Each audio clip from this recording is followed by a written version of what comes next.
Alors, chers amis, bonjour.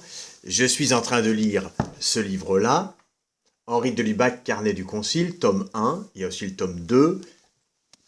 J'ai lu la moitié de ce livre-là et je voudrais vous partager une petite réflexion qui naît au fur et à mesure que je lis ce livre.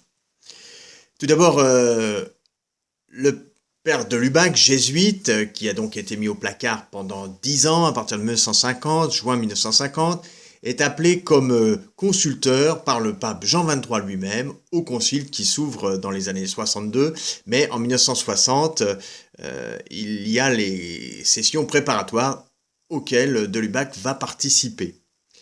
Alors, le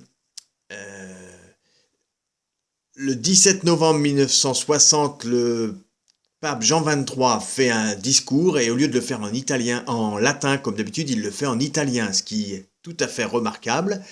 Et tout le monde remarque qu'il y a une espèce de rupture qui se fait. Voilà. De Lubac note aussi que le pape Jean XXIII voudrait que la curie soit plus internationale. La curie, c'est l'ensemble, pour moi, des évêques, des cardinaux, des théologiens qui sont concentrés à Rome et qui sont pour la plupart essentiellement italiens. De Lubac relève quelques souhaits des théologiens romains qui voudraient qu'au concile on discute de tel et tel sujet. Certains sujets sont un peu surprenants, d'autres presque scandaleux.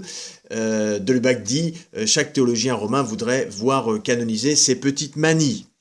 Le 12 septembre 1961, le grand cardinal Ottaviani, que de Lubac traite toujours avec beaucoup de respect, même s'il dit plusieurs fois que Ottaviani a sans du tout un rôle négatif dans cette période de l'histoire de l'Église. Ce grand cardinal responsable un peu de toute la curie romaine, qui a peur de la nouveauté, il écrit un livre qui s'appelle Le Boulevard. En français, ça se traduit Le Rempart, et de Lubac dit c'est plutôt à traduire comme la ligne Maginot, d'un point de vue théologique. C'est un peu dépassé. Donc, de Lubac exprime son inquiétude au début du concile. Il parle des théologiens romains, qui ont vraiment une étroitesse d'esprit très très surprenante pour moi aujourd'hui. Et alors, c'est eux qui ont préparé le concile. Ils ont tout préparé, tout ficelé avec le concile, et on verra bien ce qui se passera après.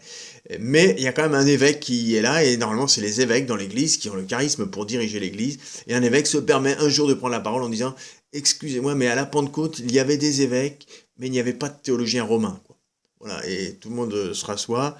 Voilà. Je souligne encore un élément sur Jean XXIII. Jean XXIII a toujours souhaité donc une ouverture de l'Église. On sait que pour expliquer le pourquoi du concile, il faisait le geste d'aller ouvrir la fenêtre en disant il faut mettre à jour un peu l'Église, etc.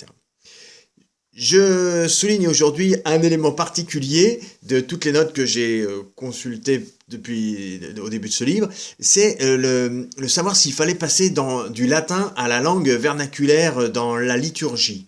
Et je vois tous les débats, et je vois à quel point ils étaient complexes, difficiles, ou complètement...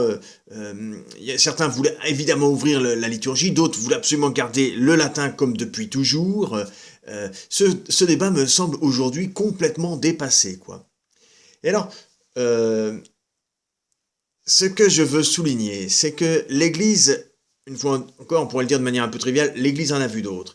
Et il y a 2 jours, je lisais un article encore très attristant sur les difficultés que traverse l'Église aujourd'hui.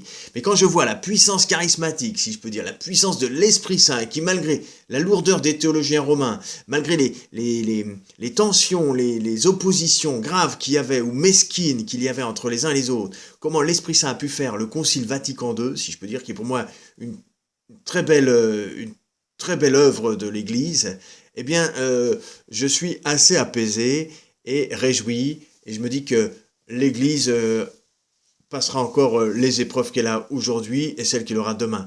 Voilà, je vous souhaite que cette petite réflexion vous invite à garder toujours confiance dans l'Esprit Saint qui est quand même le patron du bateau. Voilà, à bientôt.